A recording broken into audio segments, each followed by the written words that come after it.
Shalom, amados que nos siguen y nos escuchan en este canal Kabbalah Yeshua. Les saludo este día. Estamos a 25 de Tebet del 5780. Hoy es enero 22 del año 2020. Vamos a continuar con este concepto de Mashiach que habíamos iniciado con el video anterior.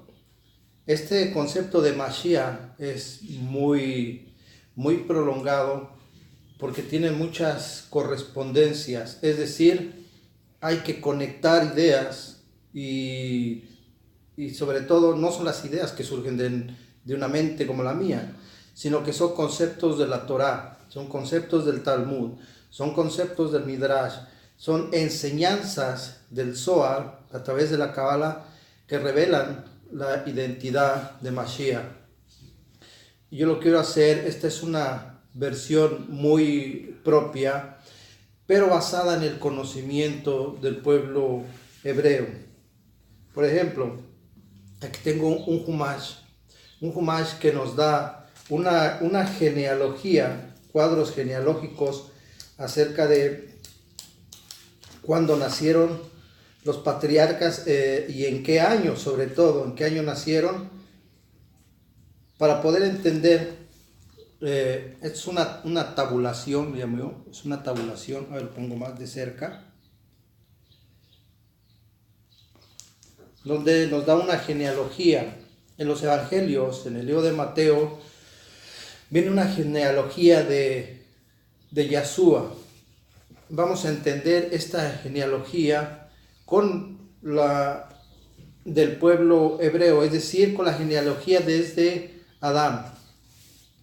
Primero vamos a ver este concepto de Mashiach desde el punto de vista histórico. La manifestación del Mashiach es un evento deseado por millones de personas en todo el mundo. Cada día, en este tiempo actual, hay cada vez más versiones de quién es, qué va a hacer y cuándo se hará presente el Mashiach. En este momento voy a revelar la conexión universal de Mashiach en base al contexto histórico, genealógico, cosmogónico y bíblico a partir del lenguaje simbólico, metafórico y matemático de la Torá, que es, en resumidas cuentas, un recipiente del poder del Creador. Son pues emanaciones divinas, con miles y miles de componentes de bondad y también rigor. Son pues, en lenguaje científico, leyes de creación con números, geometría, son elementos, aire, agua, tierra, fuego, y también les llaman fuerzas. La fuerza de gravedad, la fuerza nuclear fuerte, la fuerza nuclear débil y el electromagnetismo, de lo que está compuesto el universo. ¿Y qué tiene que ver esto con Mashiach? Bien, comenzaremos con Adán Kadmon. El Adán Kadmon es la parte más elevada o el Adán que nosotros no conocimos. El Adán en una dimensión espiritual, en un estado de conciencia perfecto. Es decir, él estaba diseñado o fue creado para ser un Mesías. Ya lo hemos explicado esto con anterioridad, que Adán fue creado con una dualidad, como una semilla. Esto era Eva y esto era Adán. Eran los dos en una sola cosa. No era un hombre y una mujer. Esto fue en el jardín del Edén y aquí en la tierra, como una entidad que cayó de esa posición que tenía. Estamos hablando del origen primordial. Era un alma de luz que contenía dos elementos, lo bueno y lo malo, pero no lo malo como algo negativo dentro del paraíso, ¿sí? Sino un concepto de una energía negativa que puede utilizarse también para mal. No la maldad como el Hasatán, como lo conocemos, sino como la polaridad, por ejemplo, en la luz, el polo positivo y el polo negativo, ¿sí? Es una dualidad de cualidades que se unen para formar la luz. De eso estamos hablando. Entonces Adán era una sola entidad. ¿Cómo es que fue creado para ser un Mesías? Ese era el principio.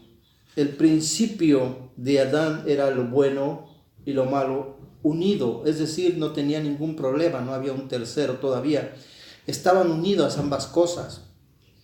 Aquí en el mundo es difícil o casi imposible hacer esto. No podemos juntar dos cables sin que haga un cortocircuito, ¿sí? Y tampoco podemos mezclar el fuego con el granizo. Pero en la Torá, esta palabra aparece junta, el fuego y el agua son elementos que van fusionados en una sola palabra, ¿sí? Bien, porque es el origen, es la fuente.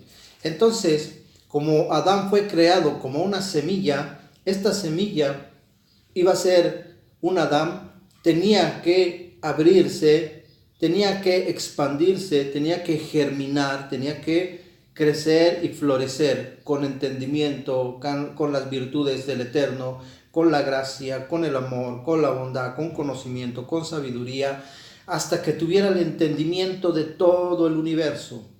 Al tener el entendimiento de todo el universo, tendría autoridad sobre este como un administrador. Bien, esto no fue así. Él prefirió tener un cuerpo en la tierra que era el fruto del pensamiento de nuestro Creador. El mundo es el fruto de la inteligencia de un ser divino y con una suprainteligencia que no entendemos.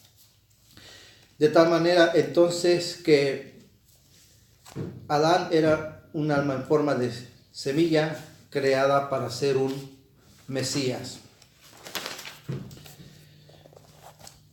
Cuando él aparece o muere en el cielo y nace en la tierra con un cuerpo, esta caída de esa dimensión le provocó una amnesia cósmica. ¿Qué es esto? Si él en esa dimensión espiritual elevada tenía un entendimiento, una inteligencia muy grande, esta obviamente que menguó, se rebajó, terminó quedando en un cerebro humano pequeño, con un IQ, no sabemos, 100, 120, 130, qué sé yo, en el mundo. Aunque la Cábala enseña que el Adán Arishon, que ya estaba en el mundo, tenía un IQ de 2000. Imagínense la inteligencia. Bien, se perdió ese conocimiento, se perdió esa conciencia porque se degradó, ¿sí? Cayó al nivel planeta Tierra, ¿sí? De esa dimensión espiritual fue caído a un nivel de luz fría, de un mundo, le llaman de tinieblas, aunque en realidad es una baja vibración. Por eso le llaman un reino de tinieblas, un mundo de tinieblas, porque es una vibración muy baja. Esto lo podemos entender muy fácil. Por ejemplo, si un punto energético, es decir, un alma y todo objeto en el universo tiene una vibración, ¿sí? Tiene una vibración. Digamos que esta es un alma y tiene un estado de vibración. Son pulsaciones, entiéndalo así. Pulsaciones, es una vibración que se expande como una onda, ¿sí? Esa es la vibración. Cuando es muy lenta, las entidades negativas, que son energías negativas, se pueden adherir a esa vibración porque es baja, ¿sí? Es como si un tren avanzara muy despacio, y al avanzar muy despacio, pues yo me puedo subir prácticamente caminando, y mientras avance más rápido el tren, tengo que correr para subirme, y va a llegar el momento que la velocidad del tren es muy rápida y no me puedo subir al tren, me gana la velocidad. Entonces, un estado de vibración del alma es una vibración, pero no con esa pulsación de tum, tum, como la música, ¿sí? Sino un estado de vibración alta sería así,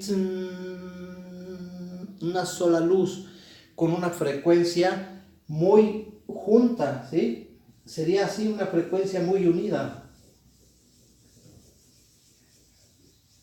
El estado de vibración es tan alto que las energías negativas ya no se pueden subir al tren, ya no se pueden adherir a esa alma. Es una forma de entender por qué llamamos o decimos baja vibración, ¿sí? También entendiendo que las energías negativas son inteligentes y se suben a un tren que va muy despacio, que es un alma que vibra muy bajo. Bien, entonces, en ese estado quedó Adán Arishon, el Adán del jardín del Edén, quedó en un estado de vibración baja. Por eso el Creador le hizo vestiduras. Estas vestiduras, dice la Torah, que eran pieles de animales. En realidad es una metáfora para decir que eran virtudes, ¿sí? Virtudes con las cuales se iban a enfrentar a un mundo que para ellos era desconocido. Entre ellos tenía que haber un tipo de confianza en un mundo, ¿sí?, que desconocían. Bien, esta alma caída de Adán tenía que florecer, tenía que renacer, tenía que volver a la vida, tenía que resucitar, tenía que hacer una teshuvah, un tikkun, una corrección. Pero no tenía méritos para hacerlo, no tenía hijos, no tenía prójimo al cual ayudar. Entonces, dice aquí en el Humash, aquí viene la genealogía, ¿sí? Y dice que el séptimo ser de la descendencia de Adán fue Enoc. Enoc fue el número 7.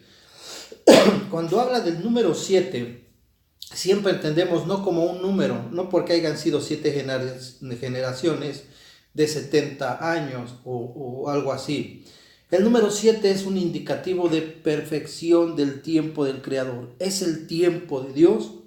Es el tiempo de Dios, que pueden ser 7 días, como en el Génesis, en el Bereshit, que pueden ser 7 semanas, que pueden ser 70 años, que pueden ser 70 millones de años, etc. Él nos da el número absoluto, el número reducido, que sería en este caso el 7. Cuando nace Enoc, Hanok, el número 7, era un ser tremendamente perfecto, porque explica el Zohar que él venía de una parte del Adam Kadmon que se despegó antes de caer al mundo. Me explico. Esta alma de Noé, de Hanok, llegó al mundo, pero se desprendió del alma Neshama de Adán antes de que él tuviera esta caída. Esto es un poquito difícil de entender y mucho más de explicar, pero vamos a dejarlo ahí. Era un alma perfecta en el mundo, tanto así que por eso dice la Torah que fue llevado al cielo y no gustó de la muerte, ¿sí? Y enseña el Zohar que se convirtió en el ángel Metatrón, el ángel que está como la autoridad de todos los ángeles de la creación. Entonces, si entendemos que en los mundos de la creación está el mundo de Atzilut, el mundo de la emanación, está el mundo de las almas, el mundo de los ángeles y el mundo del ser humano, entonces él subía a un nivel, un alma humana, a un nivel angelical, y en ese nivel se convirtió pues en una autoridad. No hay ningún problema con eso. Pero a lo que voy, como Adán era un alma caída, no se podía contar la genealogía de manera perfecta a partir de él, porque él era el ser caído. Las generaciones perfectas empezaron a contar a partir de Enoc. Entonces, cuando contamos 14 generaciones a partir de Enoc, es la generación de Abraham, que nace en 1948, ¿sí?, después de la muerte de Adán Arishon. El número 14. Hay 14 generaciones después del patriarca Abraham al rey David. y después 14 generaciones del rey David a la dispersión en Babilonia por Nabucodonosor, y que reinaba el rey Jeconías. Y después 14 generaciones de esta dispersión de Babilonia a José, el padre de Yasúa. Aquí tenemos, cuando sumamos estas generaciones, estos grupos de generaciones, un número que es el 42. 42 generaciones tenemos entonces a partir de Abraham a Yasúa, ¿sí? Aunque esto ya no lo acepta el judaísmo. Pero aquí la intención no es pretender obligar a alguien a aceptar, sino que lo estamos desarrollando a partir del conocimiento que nos da ellos mismos a través de la Torá y de los escritos sagrados del pueblo hebreo. ¿Sí? 42 meses es el número que aparece ahí, que reina la bestia en el mundo, en el libro de Apocalipsis. En realidad 42 meses es la mitad de un 7, y lo voy a explicar. 42 meses son 3 años y medio. Cuando dice este libro del Apocalipsis acerca del tiempos y medio tiempo, hablando de 3 años y medio, pues es una suma, es una operación matemática, ¿sí? Si tenemos el número 7 y lo queremos dividir entre 2, vamos a tener este número. La mitad de 7 es 3.5, que serían 3 años y medio. Es un número imperfecto, pero no imperfecto como algo malo, sino como algo incompleto. Está incompleto pues el propósito del Creador. Hasta que llega el 7 como un tiempo, se convierte entonces en algo perfecto, en un tiempo perfecto. Por eso usted va a ver el Apocalipsis lleno de números 7. 7 estrellas, 7 candelabros, 7 espíritus, 7 sellos, 7 copas, 7 tazones, que habla de tiempos perfectos en el mundo. Y también obviamente de los tiempos incompletos, como lo acabamos de ver en el 3.5 o 3 años y medio o 42 meses. Es decir, hubo un Mesías que desde el tiempo de Abraham a la venida de Yasúa fue un tiempo de 42 meses o 42 generaciones. Aquí la Torá nos está enseñando esto, nos da el número unitario, ahí está, es el 42, ¿sí? Para Dios pueden ser 42 días o 42 letras, ¿sí? Que es con lo que creó al mundo, o pueden ser 42 años, o 42,000 años, o 420,000 años, o 42 millones de años. Este es el punto que tenemos que entender, que el tiempo de Dios es el que Él decide, que en la formación de la humanidad va a ser el tiempo correcto para un evento, para un acontecimiento, ¿sí? Han transcurrido 42 generaciones. Mire, el alma de Abraham fue el alma corregida de Adán, el que estuvo en el paraíso del Edén, en el huerto del Edén. El alma de Abraham se convierte cuando le cambia a Dios el nombre, o le agrega una Hei, la letra Hei, y le corrige sus 5 niveles de alma. El alma Neshama, la inteligencia de Abraham, tuvo una visión cosmogónica, ¿sí?, del cielo. Es decir, él dejó de ver el sistema solar, porque él era astrólogo. Era astrólogo porque nació en Ur de los Caldeos. Él ni siquiera era judío todavía, ¿sí? Era descendiente de Abraham, perdón, de Adán Arishon.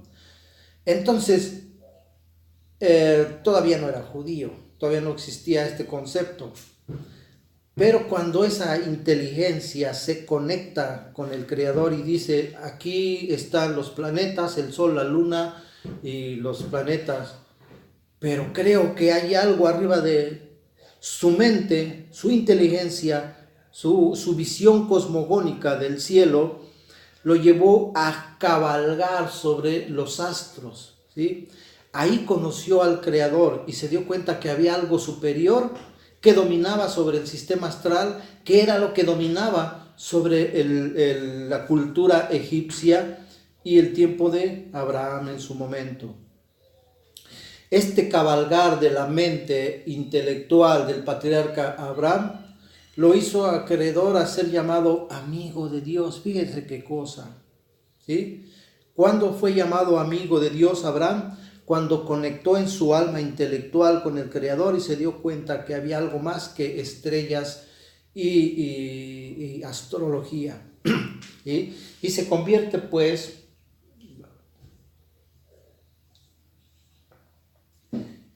en el padre de la emuná, al cual se le da la bendición, que en él serían benditas todas las naciones de la tierra. Y bien, también el Zohar habla de 7 carrozas y también en Midrash, 7 carrozas lo vamos a explicar. Abraham, Isaac, Jacob, Moshe, Aarón, José y el rey David son estas 7 carrozas, ¿sí? Conexiones o elevadores o escaleras, como se le dijo a Jacob, o niveles de ascensión a otro estado de conciencia espiritual. Le llama carrozas, ¿sí? También le llama carrozas la Torá. Bien, entonces tenemos a Abraham. Lo voy a tener que dibujar así para que se entiendan. Y tenemos a Yahshua, que parece que son algo completamente diferente, ¿sí? Pero son fases. De Abraham pasamos a Isaac y a Jacob. Son 3 fases.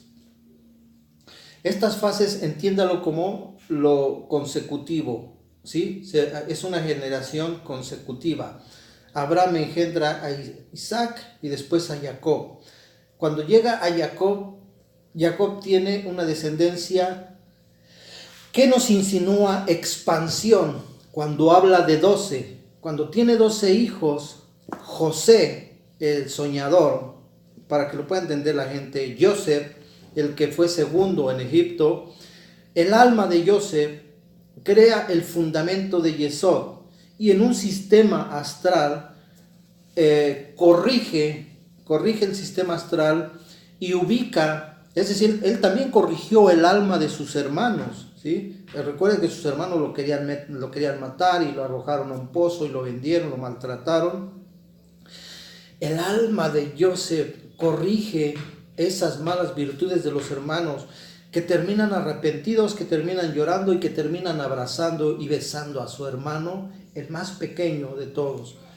Se convierte pues Joseph en el fundamento de Yesod, la Sefirot que conecta con Malhut, o la 4ª dimensión también. Esto ya lo he explicado con un cubo, cómo se conecta de manera espiritual un cubo que es terrenal, sí, con esta dimensión de Yesod.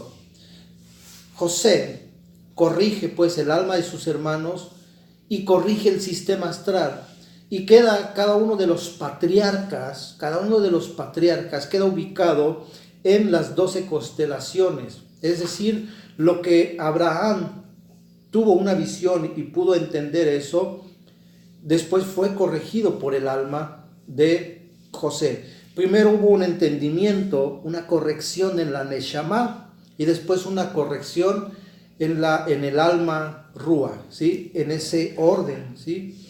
De abajo para arriba, porque después la corrección era del alma hacia arriba. Es hacia abajo y hacia arriba, pues por eso es una escalera este concepto del alma. Bueno, en estas fases de Abraham, Isaac y Jacob, en Jacob se multiplica en 12, ¿sí?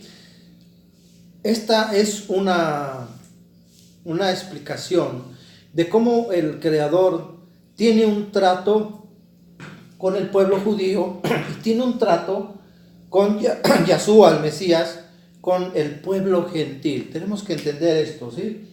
El pueblo gentil, o que son llamados también como los goyín. Los goyín.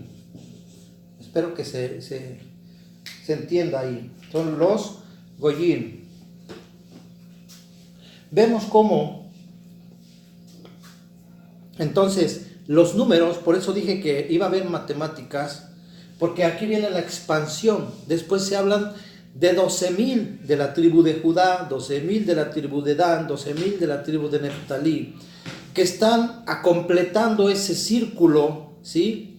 Ese círculo o esa esfera de 360 grados. Todo lo que existe en el universo son sefirot, amados. Nosotros somos una sefirot, una esfera. ¿En qué forma? Tenemos un campo, ¿sí? Un campo, le llaman un campo energético. Nuestros padres, ¿va? Nuestros abuelitos, tatarabuelos, a esto lo conocían como el aura. El aura, un campo energético que fluye, ¿sí? Como un toroide en nuestro cuerpo. Pero ese alcance que tiene el campo es esférico, es decir, tenemos una dimensión en donde nuestro cuerpo energético, nuestro cuerpo físico, estoy hablando de la vibración de todos los átomos, de los 7 cuatrillones que tiene su cuerpo de átomos, tienen una vibración, hace rato lo dijimos. Esta vibración tiene un alcance, ¿hasta dónde? Hasta un círculo perfecto alrededor de mí. El átomo tiene un círculo perfecto alrededor de él, en donde la órbita de los neutrones, de los protones y los electrones, tienen una órbita que no tiene un alcance más que aquel que es una circunferencia, un círculo perfecto. Bien, ahora entendemos esto.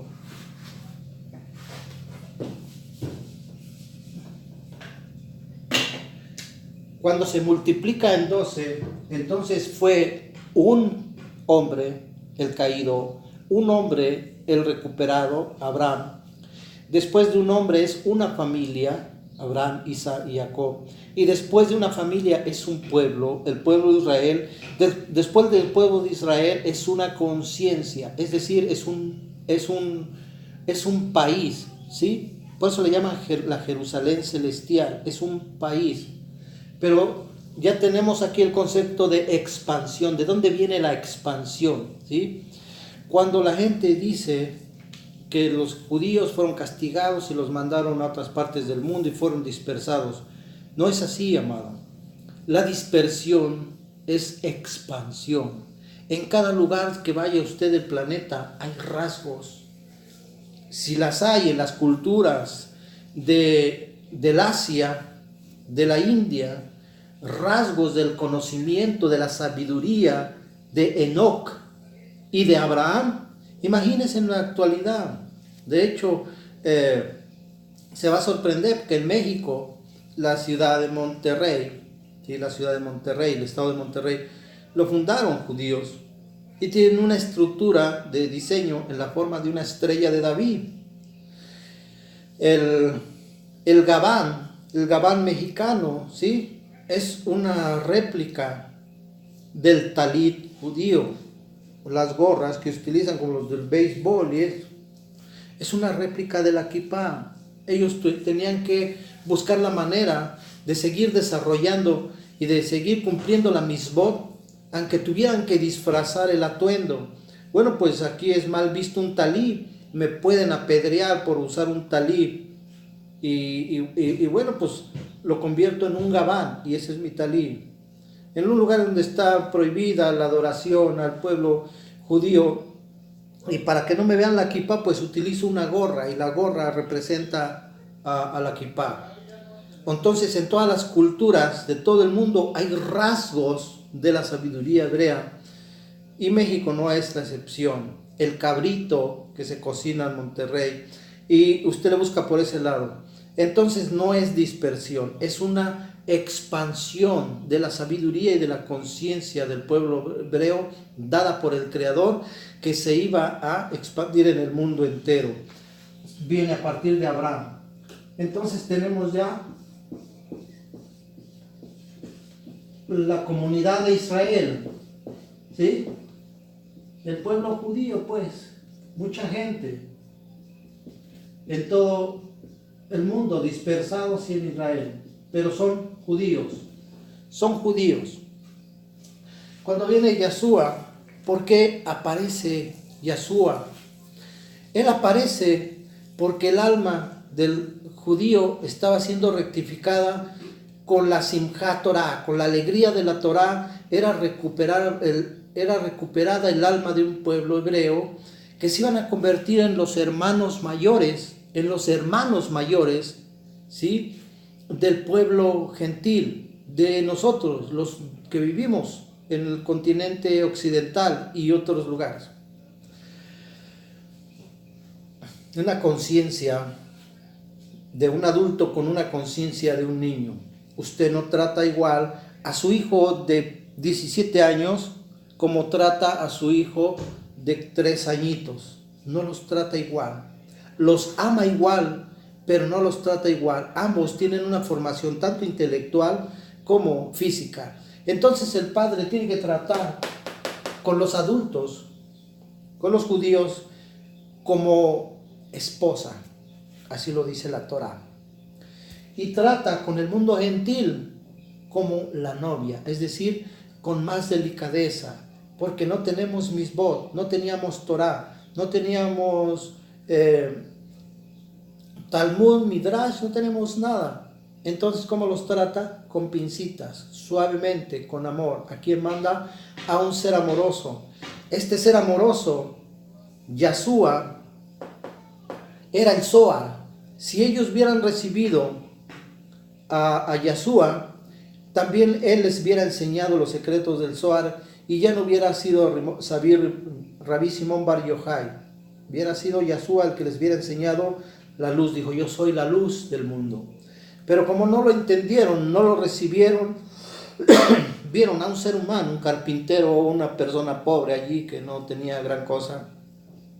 Pues entonces los que lo reciben son los gentiles, los goyim, en donde ven en Yeshua un alma hermosa, un alma grande, un alma poderosa que a todos atrae en ese amor, un personaje carismático. Bien, él crea una estructura como la de el Padre. Dice, nada, yo no hago nada por mí, yo no digo nada por mí, todo lo que hago y digo es lo que el Padre hace. Entonces crea una estructura de 12 también, 12 discípulos. Estos representan, los 12 patriarcas representan al pueblo hebreo. Los 12 discípulos representan al pueblo gentil, al mundo occidental, a los goyim, a los gentiles.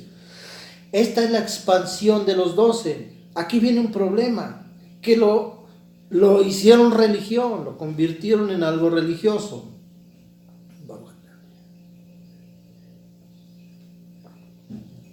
Le dieron un contexto religioso, lo descontextualizaron, se confundieron, perdieron la esencia y al final terminó siendo una religión. Pero Yeshua no vino a dejar una religión. Él vino a hacer la circuncisión del alma rúa de la humanidad, no de los judíos. Cuando hablo de Yeshua, yo no hablo, él como ser humano, y después de que no fue aceptado por el pueblo judío, todo su trato, todo su conocimiento, toda su esencia se voltea hacia el mundo gentil. Entonces cuando yo hablo de Yeshua, aquí yo no meto a los judíos. El trato de Yeshua es plenamente con el mundo gentil, ¿sí? Por eso dicen que Israel no tiene masal, porque tiene al Padre.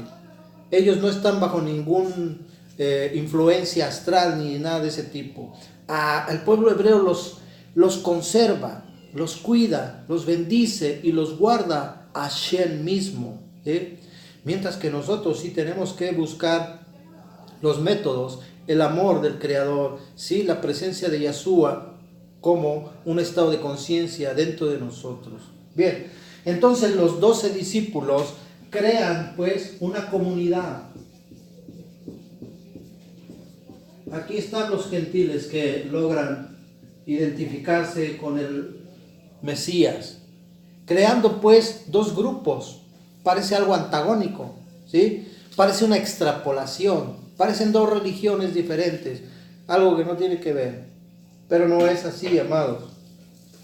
Aquí lo que está haciendo el Creador es creando una mente, ¿sí? Una mente que puede ser o como lo pueda entender. Mire, vamos a imaginar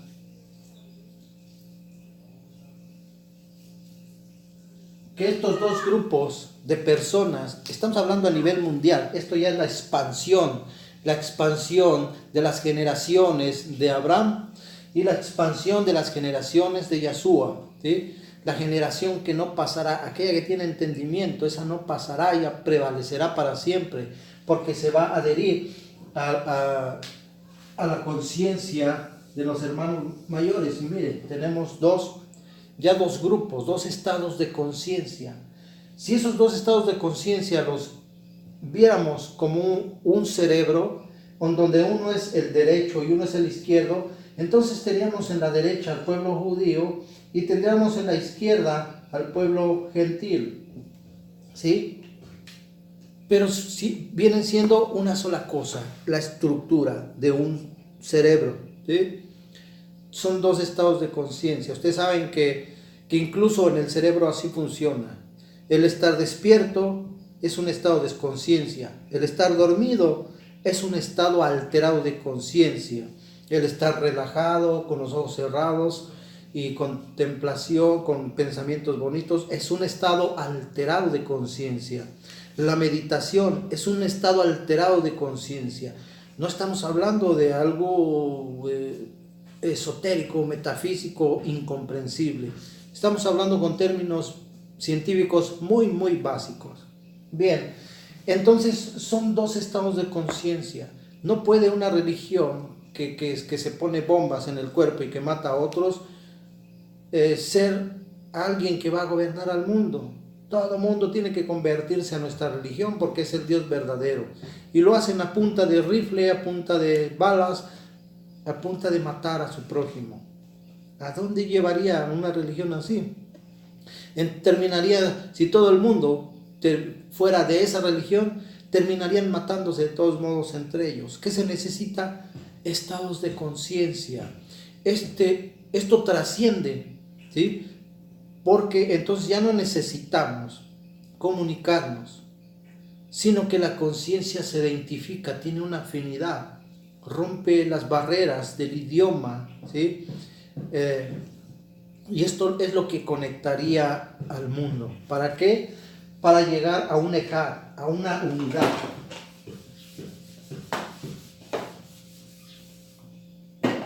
Para llegar a una unidad. Aquí hay una palabra, ignorancia.